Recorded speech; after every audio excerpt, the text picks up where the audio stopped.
Hello everyone, आप सबका वांगशन bubble में फिर से एक बार बहुत बहुत बहुत स्वागत है। चलिए डेस्टिनी फाइटर के पार्ट 35 को शुरू करते हैं।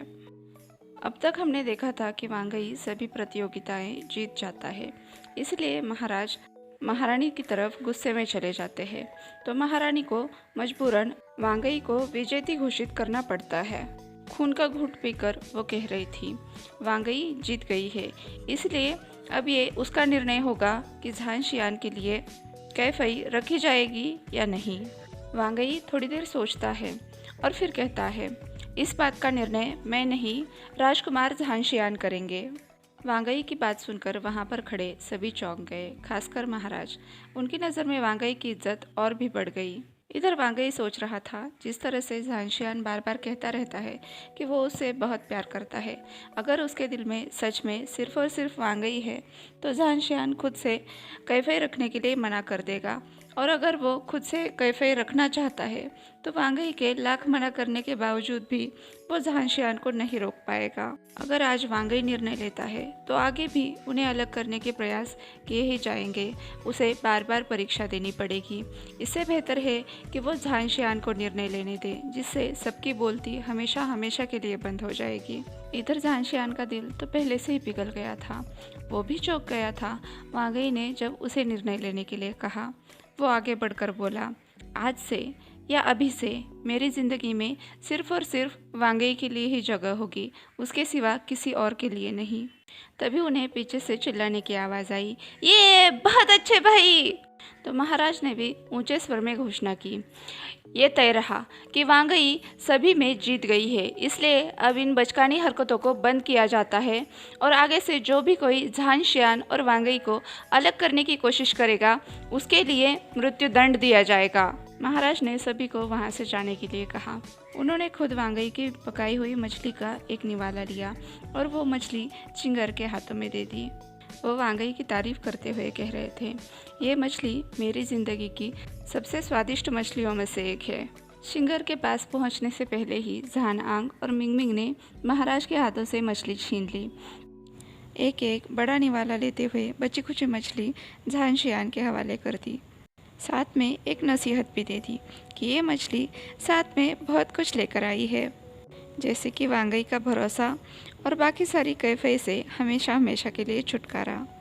तो हमें यकीन है कि आप इसे ज़रूर से चाव से खाओगे। झांशियान ने भी मछली का एक निवाला लिया और फिर ज़ोर से कहा, ये मछली तो बहुत स्वादिष्ट है, वांगई तुम्हारा तो जवाब नहीं। ये वो खासकर उन दो लड़कियों को सुनाना चाहता था जो ये सोच रही थी कि झांशियान कभी उनकी तरफ देख भी सकता है। तुरंत ही सभी वहाँ से चले गए। महारानी उन दो लड़कियों की तरफ देखकर गुस्से से चिल्ला रही थी, नालायकों, चली जाओ मेरी नज़रों से। मैं इस बात का खास ध्यान रखूंगी कि आप दोनों की कभी शादी न हो। दोनों लड़कियां महारानी के पैरों में पड़कर गिड़गिड़ाने लगी कि वो उनके साथ ऐसा बुरा बर्ताव ना करे, लेकिन महारानी का दिल तो पत्थर से भी सख्त था। जो उसके खुद के बच्चों के लिए नहीं पिघल था, वो पराई लड़कियों के लिए क्या पिघलेगा। युवराज ने महारानी को शांत करते हुए कहा, धीरज रखिए माँ, कहीं गुस्से में आप हमारी बनी बनाई योजना पर पानी न फेर दे। हमारी असली योजना के सामने ये छोटी छोटी बातें तो कुछ भी नहीं है। युवराज की बातें सुनकर महारानी का गुस्सा सच में शांत हो गया। मुझे यकीन है कि तुम्हारी योजना सफल होगी, लेकिन फिर भी तुम्हारे लिए मैं कुछ करना चाहती थी। इन लोगों का ध्यान तुमसे भटकाना चाहती थी ताकि ये अपनी परेशानियों में उलझे रहे और तुम अपना काम आसानी से कर सको। तभी दूसरा राजकुमार बोल पड़ा, माँ हमेशा पति की बात करती है और मैं उनसे सहमत हूँ। दूसरे राजकुमार की बात सुनकर महारानी ने बड़ी मुश्किल से अपने आप को शांत रखा हुआ था, लेकिन उसे अपने ज़बान पर ताला लगाना कभी नहीं आता था। वो फिर से बोल पड़ा, हाँ ये बात अलग है कि वांगई जैसी लड़की ढूंढने पे भी नहीं मिलेगी। अब युवराज का खून खौल उठा। उसने कहा, तुम्हारे शरीर का कौन सा अंग उसके बारे में बात कर रहा है? याद रखना, जब मैं राजा बनूंगा तो वो सिर्फ और सिर्फ मेरी बनेगी। उसे पाने का ख्याल अपने दिल से निकाल दो। वैसे तो दूसरा राजकुमार युवराज के सामने भीगी बिल्ली बना करता था, लेकिन किसे पता था कि उसके दिमाग में क्या चल रहा है। इधर महारानी का गुस्सा भी 7वें आसमान पर पहुंच चुका था। उनके दोनों होनहार बेटे एक लड़की के लिए, जो उनके तीसरे भाई की पत्नी है, एक दूसरे से कुत्ते बिल्लियों की तरह लड़ रहे थे। उन्होंने अपने हाथ में रखा कीमती कप जमीन पर दे मारा, जिससे जोर से आवाज़ हुई और दोनों भाई बिल्कुल शांत हो गए। महारानी ने दोनों को आगाह करते हुए कहा, तुम दोनों भाई एक लान लड़की के लिए एक दूसरे से लड़ना बंद करो। तुम्हारे पास और भी ज़रूरी काम है। समझ में आया, या मुझे किसी और भाषा में समझाना पड़ेगा? उसे पता था उसके दोनों नालायक लड़के सिर्फ और सिर्फ एक ही चीज़ के बारे में सोचते रहते हैं, खूबसूरत युवतियाँ। उसने अपने बड़े बेटे की तरफ रुक करके सख्ती से उससे पूछा, तुम्हारी तैयारियां कहाँ तक आई है? तो युवराज ने भी महारानी को आश्वस्त करते हुए कहा, चिंता मत करो माँ, तैयारियां जोरों शोरों से चल रही है। इधर वांगई फिर से अपने महल जाकर औषधि और चिकित्सा कक्ष में गया। वो फिर से अपनी खोजबीन में लग गया। आज भी उसने 5 अलग अलग तरह के मिश्रण बनाए थे। वैसे तो वो बहुत थक गया था, लेकिन वो रुकना नहीं चाहता था। आज महारानी को देखने के बाद उसके अंदर कॉन्क्यूबाइन सिंह को ठीक करने की इच्छा और भी मजबूत बन गई थी। वांगई अपने हाथ में पड़े मिश्रण को मिलाते हुए सोच रहा था, मुझे इसका इलाज ढूंढना ही होगा। मुझे किसी भी हालत में इस श्राप को तोड़ना है, मुझे सबको ठीक करना है। लेकिन कई सारे मिश्रण बनाने के बावजूद भी जब वो परिणाम नहीं दे पाए जो वांगई को चाहिए थे, उसने गुस्से में अपने हाथ में पड़े बाउल को ज़मीन पर फेंक दिया। वो अपना सर पकड़कर बैठ गया। उसके दिमाग में एक ही बात चल रही थी, बिना किसी को पता चले यहाँ से बाहर निकलने का कोई ना कोई रास्ता तो होगा। तभी उसे झांगशियान का ख्याल आया। वो वहाँ से तुरंत खड़े होते हुए बोला, जिंगई, मेरे नहाने के लिए पानी निकाल दो। नहाने के बाद जब वांगई और जिंगई खाना खा रहे थे, वांगई ने जिंगई से पूछा, जिंगई, तुम्हें क्या लगता है, अगर हम किसी की मदद कर सकते हैं जिसके लिए हमें बहुत ज़्यादा मेहनत करनी पड़े, तो क्या हमें पीछे हटना चाहिए या मेहनत करके उस व्यक्ति की मदद करनी चाहिए? जिंगई ने जवाब दिया, दूसरों की मदद करने में मेहनत तो लगेगी ही, लेकिन हमें कभी भी मेहनत करने से पीछे नहीं हटना चाहिए। अगर हमारी वजह से किसी का भला होता है तो हम क्यों पीछे हटें? उल्टा हमें पूरा दिल लगाकर मेहनत करनी चाहिए। वांगई की आंखें चमक गई। उसने जिंगई की तरफ मुस्कुराकर देखते हुए कहा, तुम सच में मेरे सबसे अच्छे दोस्त हो। जिंगई भी वांगई की तरफ देखकर मुस्कुराया। उसने भी उसका जवाब दिया, तुम भी मेरे सबसे अच्छे दोस्त हो। बाकी का खाना शांति से संपन्न हुआ। जिंगई हमेशा ही वांगई के साथ खाना खाता था, क्योंकि वांगई को अकेले खाना खाना कभी भी पसंद नहीं था और यह महल में उन्हें देखने वाला कोई नहीं था। वो दोनों आपस में हंसते मुस्कुराते बातें कर रहे थे। किस तरह से जान तेंग तेंग अपने पिछवाड़े पर गिरी, किस तरह से उसका मजाक बना। खाना खाने के बाद वांगई ने जिंगई से कहा कि वो इस शांत वातावरण में थोड़ा सा घूम कर आना चाहता है। वांगई आज बहुत खुश था। वो खुशी से उस बड़े से पेड़ की तरफ दौड़ा जहाँ पर वो और झांगशियान अक्सर मिला करते हैं। उसने जल्दी जल्दी से ज़मीन पर पड़ा पत्ता उठाया। वो अपने होठों से उसे लगाने ही वाला था, लेकिन तभी उसे वांगशियान की धुन पेड़ के ऊपर से सुनाई दी। उसने मुड़कर देखा तो वहाँ पर एक बड़ी सी डाल पर 2 पैर बहुत ही आराम से झूल रहे थे। झांगशियान बहुत ही इनायत से वांगई के सामने कूद गया। वांगई, उसने शहद भरी आवाज़ में वांगई को पुकारा।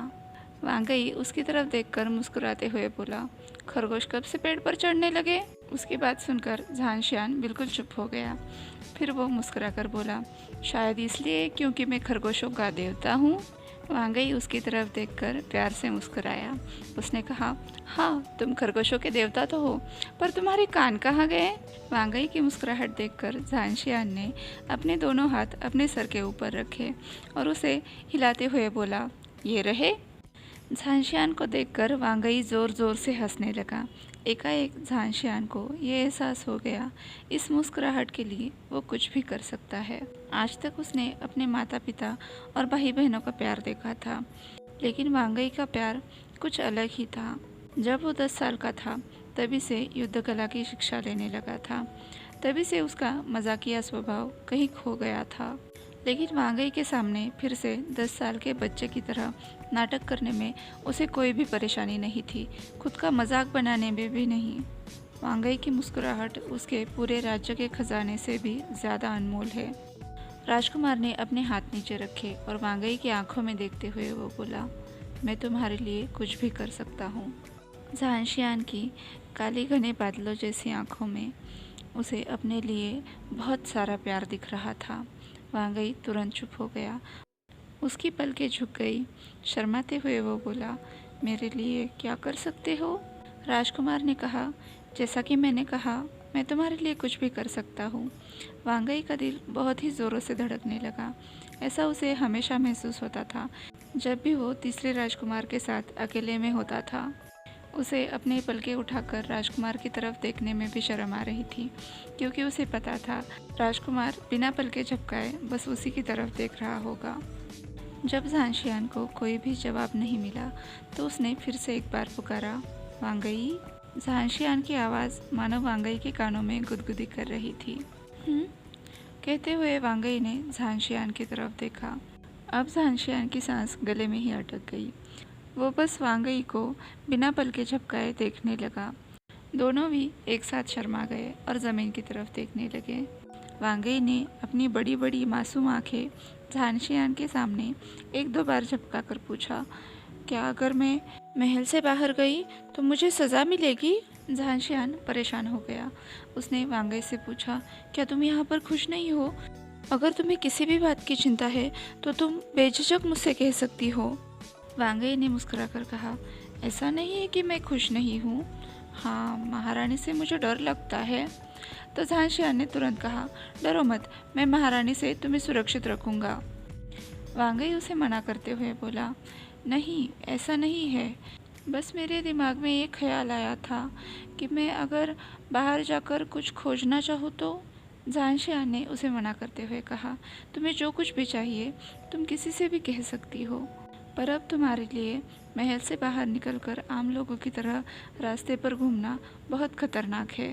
अब वांगई के चेहरे पर प्यारा सा पाउट आ गया। उसने झांशियान की आंखों में देखते हुए कहा, लेकिन अगर वो चीज़ बस मुझे ही पता हो तो? असल में मुझे पता चल गया है कि कॉन्क्यूबाइन श्रृंगार को कैसे ठीक किया जा सकता है। राजकुमार की आंखें चमक गई। उसने कहा, यह तो बहुत अच्छी बात है।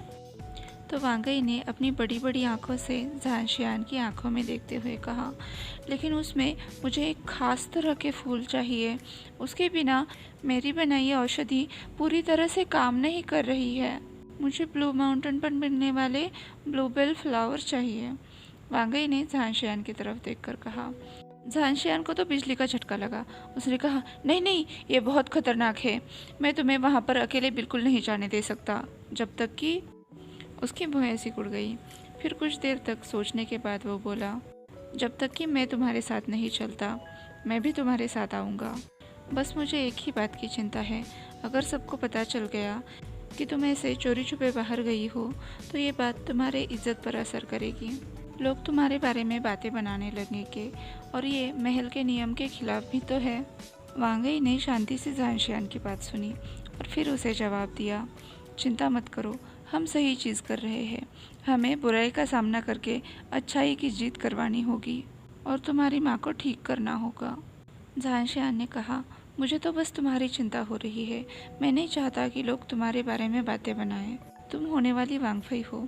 अगर तुम्हें ऐसे रास्ते पर घूमते हुए देखा गया तो तुम्हारे बारे में बातें बनेंगी, जो मैं बिल्कुल भी नहीं चाहता।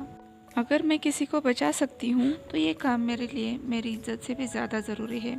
वांगई ने झांशियान को समझाते हुए कहा। वो बिल्कुल धीरज के साथ झांशियान को समझा रहा था, क्योंकि उसे पता था एक झांशियान ही है जो उसे महल के बाहर ले जा सकता है, वरना और कोई भी नहीं। वांगई जानता था कि जियांगो मास्टर झोऊ झांशियान के करीबी दोस्तों में से एक है, जिनके साथ झांशियान काफ़ी बार यात्रा कर चुका है। जियांगो लोग वो होते हैं जो लोगों की छुपकर मदद करते हैं। इसलिए उसे यकीन था कि अपनी माँ के लिए ना सही, लेकिन बाकी के नौकरों की मदद करने के लिए झांशियान मान ही जाएगा। वांगई का तीर सही निशाने पे लगा। काफ़ी देर तक सोचने के बाद आखिरकार झांशियान मान ही गया। उसने कहा, ठीक है, चलो साथ में लोगों की मदद करते हैं। झांशियान ने हाँ तो कहा, लेकिन उसे अब भी ये चिंता खाई जा रही थी कि वांगई के बारे में क्या। अगर किसी को पता चल गया कि वांगई चुपचाप महल से बाहर गई है तो क्या होगा। जहांशियान के चेहरे से अब भी चिंता नहीं हटी थी। वांगई समझ गया। उसने कहा, चिंता मत करो, मेरे पास एक योजना है। आज के लिए बस इतना ही। आपसे कल मिलती हूँ। तब तक के लिए अपना ख्याल रखिए। और हाँ, जैसा कि मैंने वादा किया था, मैं संडे को Q&A बनाने जा रही हूँ, तो अब आप सवाल पूछ सकते हैं जिन्हें मैं अब नोट डाउन कर दूँगी। ये बात मैं इतनी जल्दी इसलिए कर रही हूँ क्योंकि कई बार लोग लेट से वीडियो देखते हैं। दूसरी बात, मेरे पास 2 वीडियो बनाने का टाइम एक साथ नहीं होगा, तो Q&A के वीडियो को मैं थोड़ा थोड़ा करके बनाऊँगी। और सवाल के साथ साथ ये भी बताना कि आज का वीडियो कैसा लगा। इस वीडियो को ज़्यादा से ज़्यादा शेयर करो, लाइक करो। अभी तक चैनल को सब्सक्राइब नहीं किया है तो सब्सक्राइब भी कर लो, साथ ही पास वाले बेल आइकन को भी दबा लो, ताकि जब भी मैं वीडियो पोस्ट करूँ तुरंत आपको उसका नोटिफिकेशन मिल जाए। यहाँ पर आने के लिए आप सबका बहुत बहुत शुक्रिया। ऐसे ही वीडियो सुनते रहिए, सुनाते रहिए, मेरी इंस्पिरेशन बने रहिए और वांगशन बबल में खुश रहिए। Thank you.